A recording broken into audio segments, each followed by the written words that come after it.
The day of the hearing, Greg tried to play the victim. He said it was a misunderstanding, that it was community property. The Coast Guard officer, deadpan, read out the charges. Unauthorized use of a vessel, operation under the influence, tampering with secured property. Every word landed like a hammer, and then came the best part. I'd owned my boat for 5 years. It wasn't just a boat, it was my weekend escape. A sleek white cruiser I'd saved for years to buy. I kept it docked at the small marina adjacent to our neighborhood lake. The HOA technically didn't own the water access, but they loved pretending they did. They had rules, they had fines, and they had egos. The real trouble began the week I left town.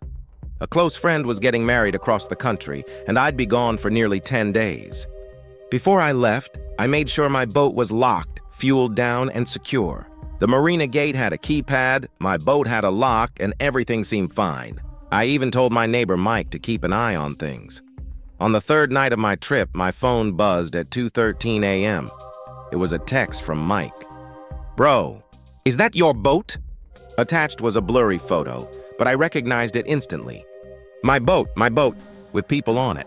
Music lights, drinks, people I'd never seen in my life. My heart started pounding. I called Mike immediately, and he answered in a whisper. "They're throwing a party on your boat, man. I think it's the HOA people. I saw 2 board members down there earlier." For a few seconds, I just sat there in silence, clutching the phone like it could stop what I was hearing. "You're kidding," I finally said. "I wish," he whispered. I heard them laughing. They said something about how the boat wasn't being used anyway. The rage I felt at that moment didn't even have words. I called the marina security, but their night guard said everything looked normal from the gate cameras. Apparently, the HOA board had an access code. Of course they did. The next morning, another text came from Mike, this time a short video. Clearer, no doubt about it. My boat packed with people, champagne flowing.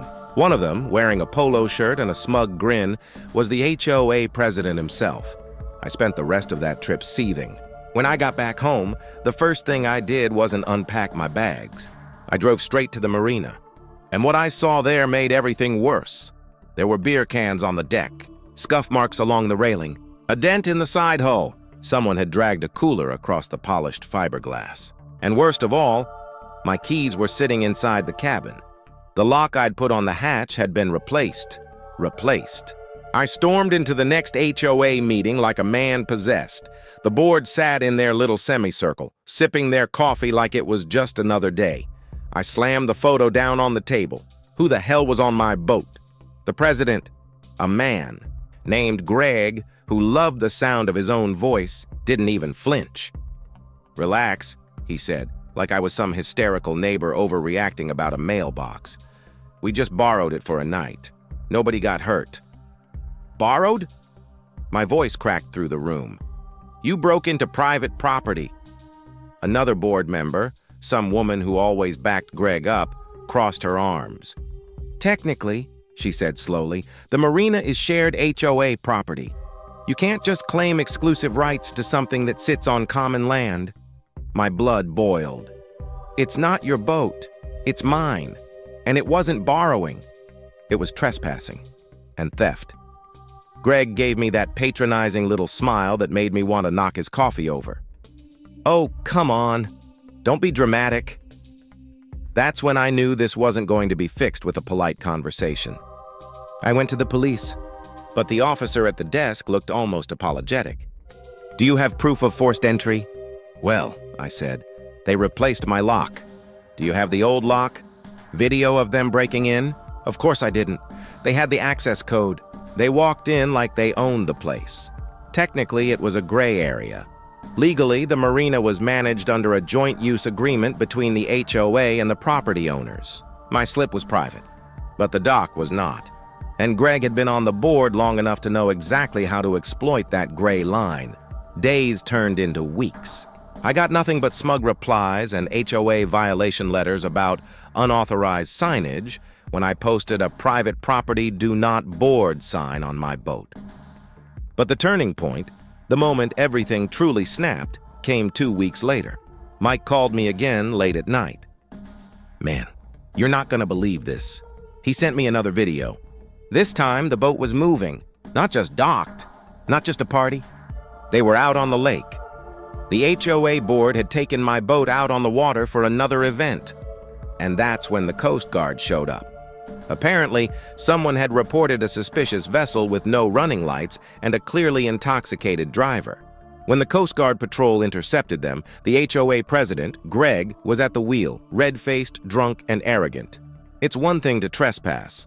It's another to steal. But operating someone else's vessel under the influence? That's federal. The next morning, I got the call. The Coast Guard wanted to speak to the registered owner of the vessel, me. My heart raced as the officer explained that my boat had been boarded and Greg had tried to claim it was a shared community asset. They knew he was lying. My registration, insurance, everything was in my name. When I walked into that HOA meeting after that incident, you could have heard a pin drop. Greg's smug grin was gone. He looked pale. The board was rattled. I didn't bother with polite. I dropped a folder on the table. The Coast Guard report. A written statement from the Marina Security, and photos of every dent and scratch they left behind. I'm pressing charges, I said.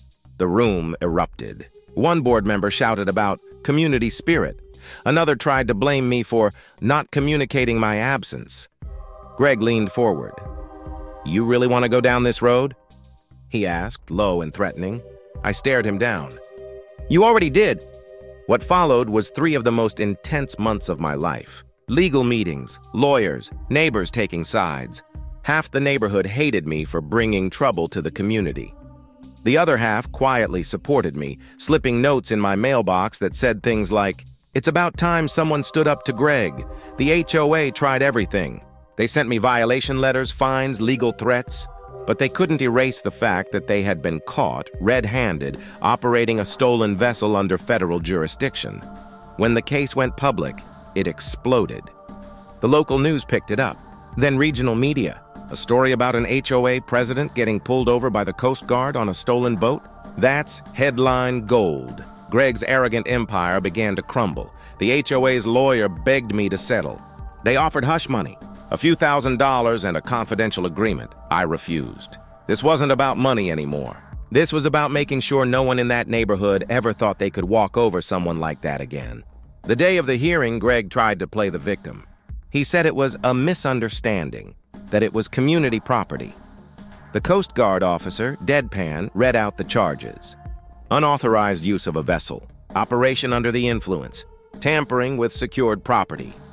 Every word landed like a hammer, and then came the best part. Greg lost his position as HOA president. He was barred from the board entirely.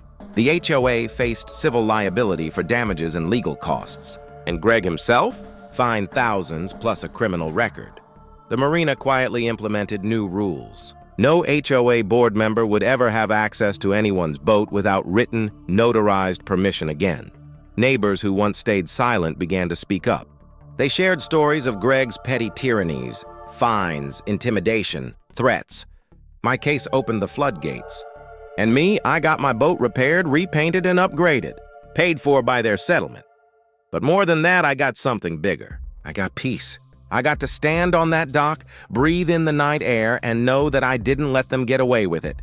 I didn't just fight a petty HOA dispute. I took on a man who thought he was untouchable, and I won.